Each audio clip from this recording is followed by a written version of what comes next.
Good morning. It is October 13th. We're here for a Government Operations and Fiscal Policy Committee meeting. We are without our chair, Nancy Navarro. I am stepping in here with Councilmember Katz. We have Ms. Wellens here. We have several guests from the executive branch joining us. I think we have Jennifer Harling, Corey Orlowski, Rachel Silberman, and I think Elaine Bonner Tompkins is here, and we also have Steve Roblin, Jeffrey Buttle, and Chief Goldstein, I believe. Oh, sure. Sorry. Okay. Sorry. Thanks. We have Chief Bailey on behalf of Chief Goldstein, which we appreciate. So thank you all for joining. We are here to talk about Bill 2322, Personnel and Human Resources, Pension Amount, Group G. Bill 2322 was sponsored by the Council President at the request of the County Executive, introduced at our last July work session on July 26th before August recess. A public hearing occurred on September 20th. The bill, as introduced, would increase the pension amount for Group G members by applying 5% of average final earnings for each year of credited service received for accumulated sick leave, subject to a certain reduction amount, and would generally revise county law regarding pension at retirement in order to facilitate that. The county executives proposed 2322 to implement a side letter collectively bargained between the executive and IAFF, dated February 15th, 2021. The council briefly discussed this legislation in connection with its adoption of the fiscal year 22 operating budget. At the time, the council did not approve funding for the contemplated legislation because it had not had time to consider such legislation.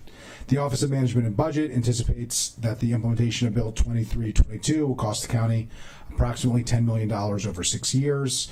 The Office of Legislative Oversight anticipates the enacting Bill 2322 would have a significant negative impact on conditions in the county in terms of the council's priority indicators. We do have a racial equity and social justice statement that anticipates a minimal negative impact on racial equity and social justice in terms of reallocating funds, about $1.1 to $1.7 million dollars. So with that brief summary from what I understand, I'll turn it over to council staff. We can invite up our guests from the executive branch and from IAFF if that works for you, Ms. Wellens. Wonderful. Thank you, Councilmember Friedson and Councilmember Katz, and good morning, everyone. As you stated, Mr. Friedson, we have a number of guests here available to answer any questions you may have, including President Buttle, and I would also invite, because I just think they're most likely to get questions, would be Ms. Harling and Ms. Silberman, if you wouldn't mind just joining us at the table in case there are any questions. Also wanted to note we have Mr. Henfling from the Office of the County Attorney here, who is counsel to Office of Labor Relations. Mr. Friedson already explained the bill thoroughly, as well as many of the impact statements. Thank you so much. I don't have a lot to add. I guess just for sake of being thorough, I'll reiterate just kind of the nuts and bolts of the bill is that it would increase the annual pension amount for eligible Group G members. Eligible members who are under the Social Security retirement age would receive 5% of average final earnings for each year of credited service received for accumulated sick leave. Once the member reaches Social Security retirement age, the 5% rate would be reduced to 3.4375%.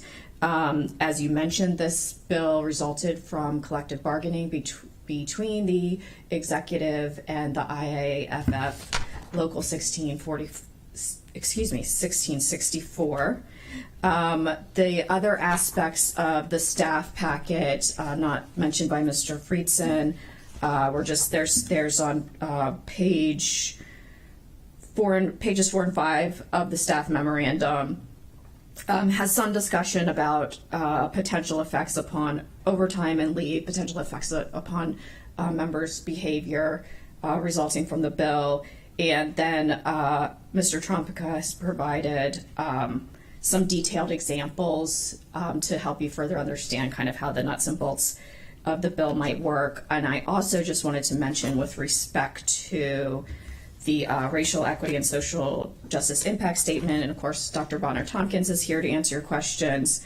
The OLO did note in the RESJ statement that there is an anticipated report coming from a consultant from NAPA regarding racial equity issues in the fire department, and might have some recommendations not specifically relevant to this bill, but more globally. And that report is anticipated within the next couple of weeks. So just wanted to provide that framework. And again, folks are here, happy to answer your questions. Thank you.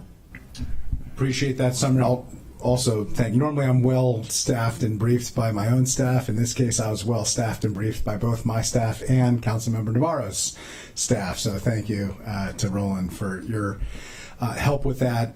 Why don't we start? I think it's important, maybe Mr. Buttle, you could share with us the rationale behind this, what the need is, what the impact is going to be on your members. I mean, ultimately, that's the reason why we're doing this. I think, we got into the technical. Now everybody understands what this will actually do. I think it'll be helpful to talk about the why, and then I have a couple questions, and my colleague, Councilmember Katz, may as well. Thanks.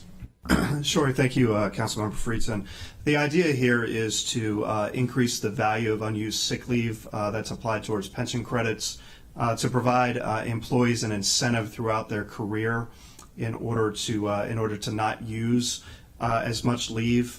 I did want to note something that was in the packet. The council staff raised as a question that if we're trying to incentive people not to use sick leave, do we want people to come into work sick? And the answer to that is no. Nobody wants somebody, especially a firefighter or a paramedic, to come to work when they're sick.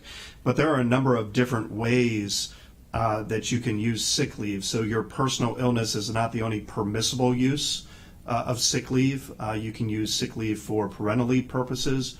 You can use sick leave for family sick leave purposes if you have a sick family member. Sick leave is also permissible to use if you qualify under the federal FMLA for leave. So there's a lot of other reasons that you can use sick leave other than a personal illness. In addition to that, our annual leave that we earn this year or each year has a cap. We can only carry over so much annual leave from year to year, and if we are over that cap and have unused annual leave above the maximum carryover, that annual leave rolls into your sick leave balance, which then later has a benefit for pension purposes. So it incentivizes people not only to perhaps come up with alternative means other than taking sick leave for family purposes or for other than a personal illness. We believe that it also incentivizes them to not use as much annual leave or personal vacation leave throughout the year. We do have another number of other means within the fire and rescue service to be able to have a shift off. One of the great benefits that we have is a work substitution program where you can find another qualified firefighter to work your shift for you, which certainly benefits the county in doing so, because you get to have your position filled by a qualified person, and they don't have to worry about the overtime backfill. And then finally, I believe that it won't take the fiscal note prices out or takes into consideration no reduction in backfill for overtime and things like that. I think part of the reason for that is that we haven't implemented the bill, so there's not really an experience yet to be evaluated. Generally, the pension fund does an experience study about every 4 to 5 years, and that is due again in 2023. So if this were to be implemented, at least when they do it in 2023, they'd have a little bit of data, and then certainly at the next experience study they would. But just to give you a flavor for the effort that would be required from an employee, is if you take, for example, the year one fiscal cost and figure out the number of overtime hours that would be required to be reduced, it would only require each employee, and we roughly have about 1,194 in the bargaining unit. The number fluctuates as people come in and out, but it's roughly always around that number, where each employee would only have to use 14 less hours per year in order to offset the entire cost, and then anything in between that would at least partially offset the cost. So we break our shifts down into 10 and 14 hours. It's a 10-hour is the day portion of the shift, and 14 hours is the night portion of the shift. So we don't believe it would require much effort on behalf of the employees to simply use a half shift less of leave per year to help offset the fiscal cost. Appreciate that. So you answered one of my questions. I just want to clarify. Yes. You are not concerned that by providing a significant benefit for basically banking up your sick leave, that members will be incentivized not to use sick leave even on days that they are otherwise sick? I don't have a concern with that at all. I think that if our members are responsible enough that if they're sick and shouldn't be coming to work, and I think they're very aware that we have a job where we interact with the public. We run ill people and sick people, and we don't have an issue with folks coming to work sick and working while they're sick. It's not an issue, and there's so many other ways that you can accumulate sick leave through either the annual leave rollover or through simply not using your sick leave for family purposes and finding another way to be off, such as having somebody work for you instead of taking the leave. Appreciate that. We're having this global conversation, right, about whether or not you show up for work when you're not feeling great, and we used to do that, and now we realize that that is a horribly selfish decision that we all have made, and we need to be more thoughtful about how we interact with other people and the risks that we put other people in, even when it's not a great risk to ourselves. That's the idea of which I bring that, because I think we are having a bit of a reckoning of the way that we've always gone about our business, not just in emergency response, of course, but in every industry. And then you add in emergency response, where literally these are life and death jobs, where if you miss your shift and we can't cover a shift, then that changes our ability to save people's lives, which I very much appreciate. So, well, thank you for that. I have just a couple of questions for executive branch. I can yield to Councilmember Katz first if you'd like. Well, maybe I should. Go ahead, and then I'll follow up with a few technical questions. Thank you. I guess it's Mr. Acting Chair. I don't know what your official title is. Better than I usually get. It's better than you usually get, and better than I usually say. But anyhow, I just first off wanted to thank the executive branch and all who are here and all who are doing the work. I think it should be noted that one of the great concerns, and I'm putting on my public safety hat as well as government operations, one of the great concerns we've had in public safety as well as other departments, but especially for our first responders, is recruitment. And one of the things, I know that someone's looking at a new job, and one of the things that they're going to look at is the benefits, not just salary, but benefits. And I see you shaking your head, yes, Mr. Buttle. And right now we have competition throughout the region for people that are looking to. We don't have enough people looking to become first responders, so we have competition that we need to be as good as we can be for all of our employees, and especially our first responders. So I know that we have been concerned over the years about overtime and all of this, and obviously you don't want someone coming to work sick, but you certainly want someone coming to work when they can. So and please ask your questions, but this is something that was negotiated. This is something that I think that we need to be doing. Thank you very much. Appreciate that. I can't say I disagree with anything that you said. So I appreciate that point. Yeah. So let's take advantage of this. Yeah, exactly. It's because you called me the nicer thing today than usual. But some questions for the executive branch. So just on the fiscal dynamics here, what are it was assumed zero. In the bill, that's what we're assuming, as Mr. Buttle noted. Is that your assumption? Do you have another assumption that you're basing this off of? Do you not have enough information to know that? And in that way, this is an investment that we're making in the people who are putting their lives at risk to keep our community safe. And that is appropriate. And I just want to be very clear about that. But it has a cost, right? Every investment has a cost. And so I just, would be helpful to understand how the executive branch is approaching the cost, how that's going to be handled in the upcoming budget, how you're looking at the, cost, the $10 million over the next, several years, and, how the executive branch intends to approach that. Thank you. This is Rachel Silverman with OMB. This is a really difficult one to cost out given the unknowns in terms of behavior change, and that's why the fiscal impact statement is kind of positioned the way it is. But we will be monitoring it closely in partnership with IAFF, and if there are any course corrections that need to be made moving into the future, we'll certainly be in close communication with them on that.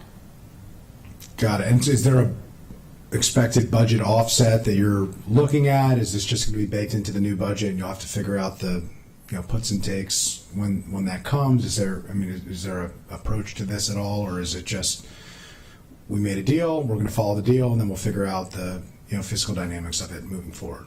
Yeah, I think until we really have a firm idea of what the fiscal dynamics are going to be based on the behavior change, it would be premature for us to go ahead and make the budget adjustment, but we will be watching it closely and making the changes as we need to moving forward. So does that mean it'll be assumed in the overtime assumptions when you do the budget moving forward? I mean, you're not going to have any more information now than you have in, Right, yeah. in a few months when you have to move forward the budget. The budget really is already, those decisions are starting to be made, really probably now. Absolutely. I'm just curious, what is the approach for this upcoming budget, and then obviously for future budgets, but for this upcoming budget, is the assumption zero and we'll course correct, as we go, which means if, you have to have a savings plan or something like that, you'll do it, or if you have to move around, just like we're doing with overtime. I mean, I think, Mr. Butler brought up an important point that, we've been dealing with this overtime issue for a while. I don't need to tell Councilmember Katz that, because it's been a topic of discussion at the Public Safety Committee for a millennia, I think. I'm rough math, but I think it's important for us to understand on the council side, like what the approach is on the executive side on implementing from a fiscal standpoint. Yeah, I think at this point, at least in the fire budget, we would likely not be looking to make a budget adjustment in fiscal 24 to overtime, particularly given that we know that there's already a pattern of overspending the budget, right? So we wouldn't want to reduce the budget allocation and further potentially exacerbate that issue. But again, if this were to result in significant behavior change and a budget adjustment to overtime is appropriate moving forward, we would certainly do that. I appreciate it. So just to be clear, I'm very supportive of this. I'm going to vote to move it forward. Two things that I would request. One, I do think we need to formally ask. I was going to mention the experience study, so Mr. Buttle has taken my questions and my comments, but I appreciate raising that. But I do think this should be included in the experience study, and I do think that the council should formally request, and I think we could even include a reporting requirement in the bill, that the council receive that. Obviously, the first experience study, if it's coming in 18 months, is not going to give us a whole lot of information, but certainly the next one, over the subsequent 5 years, should, for moving forward. All of us might be, not making the decisions based on that, but I think it's important for the council to be aware. And I will just note in a global sense that it is a little bit challenging and troubling for us to move forward with things that have costs and not have any offsets. That